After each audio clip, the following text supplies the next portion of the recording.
very much, VC, Professor Mirjam.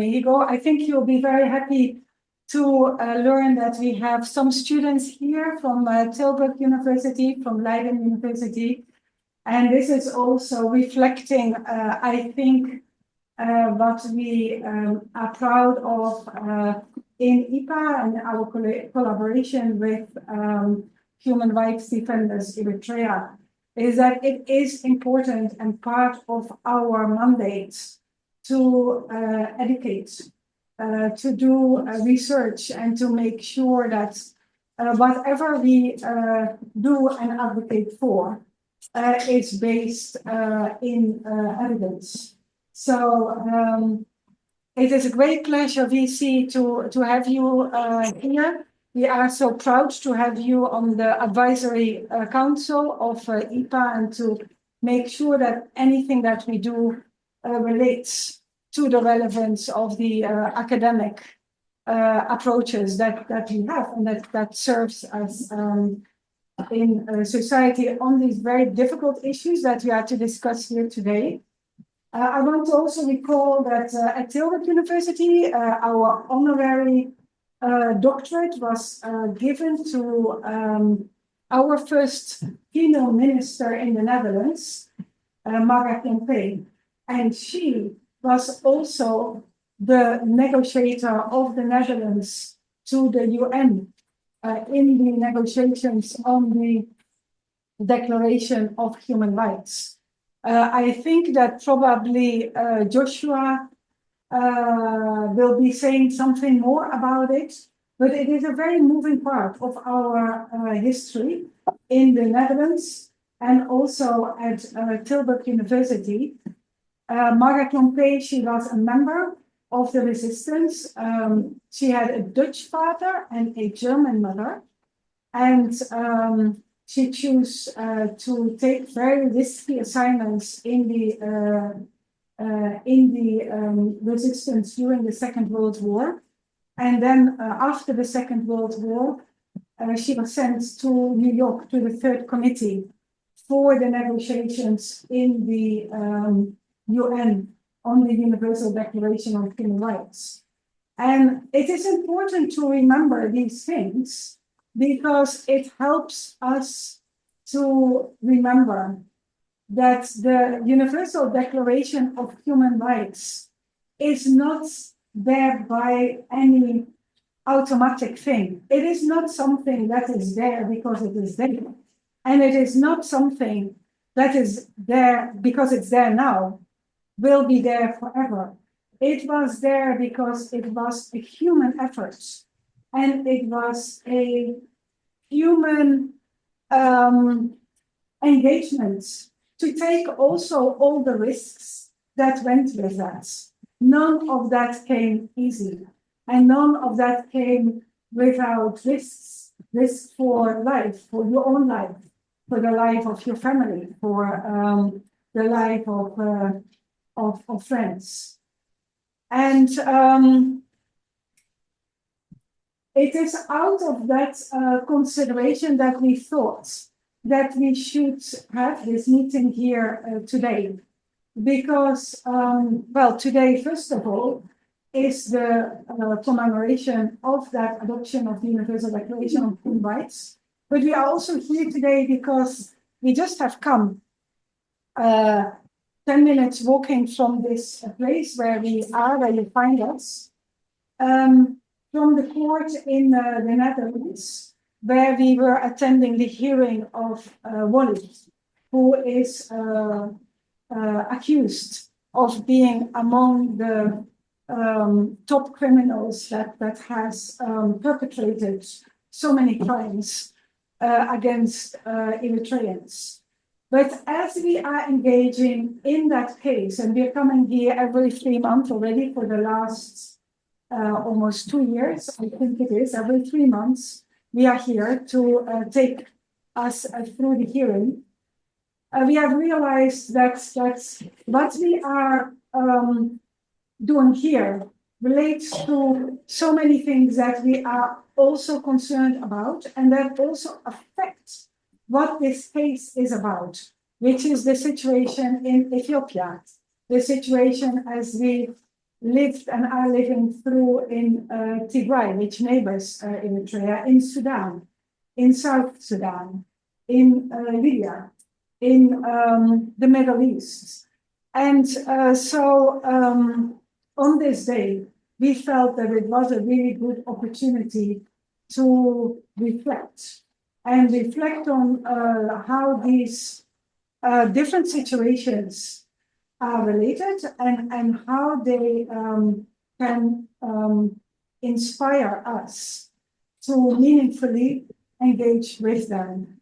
And I'm just so incredibly proud, Tadessa, with all of the input from your side to bring this wonderful program.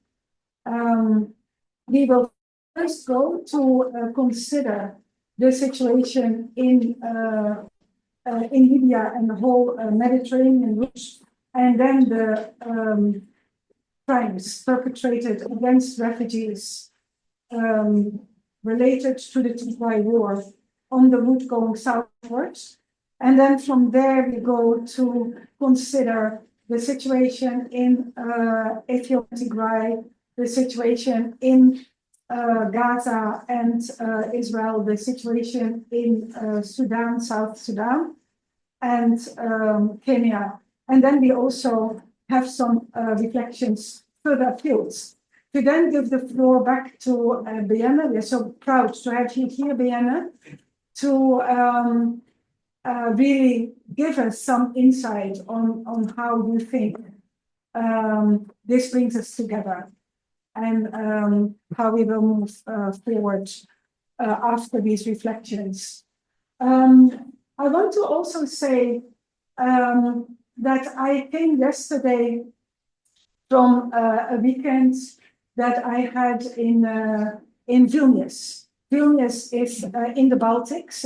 It's on the border with Russia, and you can really feel there the anxiety about the future of Europe and the future of what Europe represents to the people in the Baltics, which is the rule of law that protected them against a very brutal aggression during the Soviet time.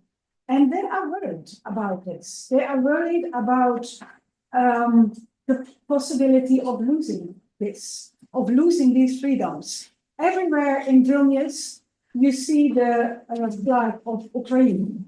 And you see the flag of Ukraine next to the European flag and next to, for instance, the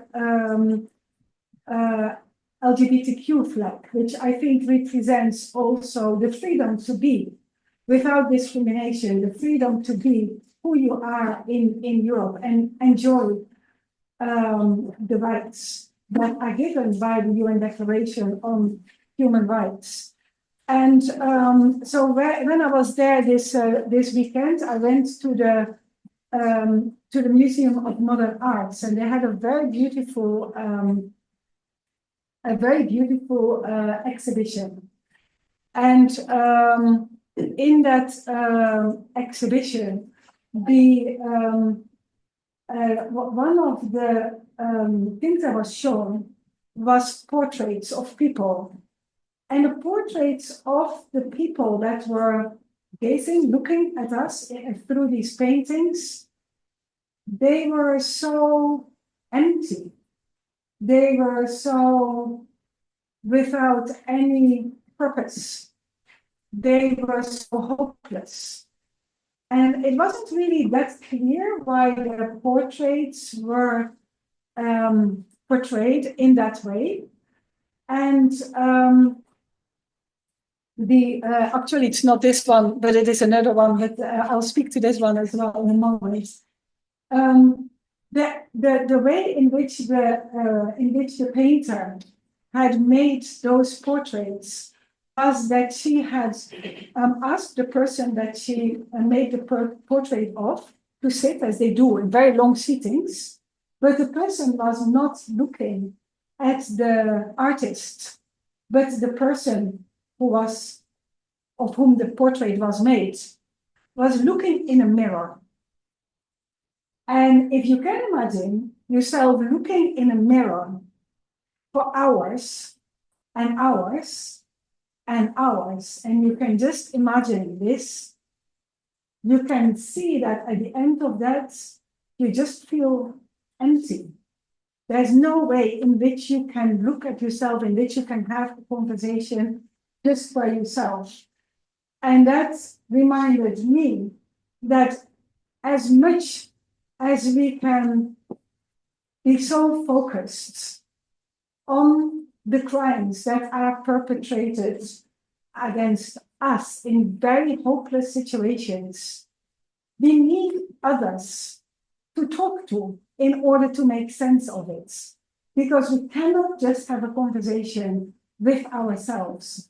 And so I thought that that was a very powerful reminder of why it is good, as much as each of the speakers here today has the right to just be focused on that situation, because that situation deserves all attention. It is actually so important to speak to each other and to make meaning out of these events together as a way of moving forward. So with that, I would like to first of all give the floor to a video which is made by one of our colleagues. She is a PhD student of myself and a colleague of Kai and Christina and Joelle here. And her PhD is on the situation of Eritrean refugees as they move through Libya. And I would like to ask for a little bit of patience. It's a very moving video, and I wanted to really make sure that we start with this account, because this account is why Walid is tried here in the court of Zwolle, and this is where we need to start our conversation here today. Thank you very much.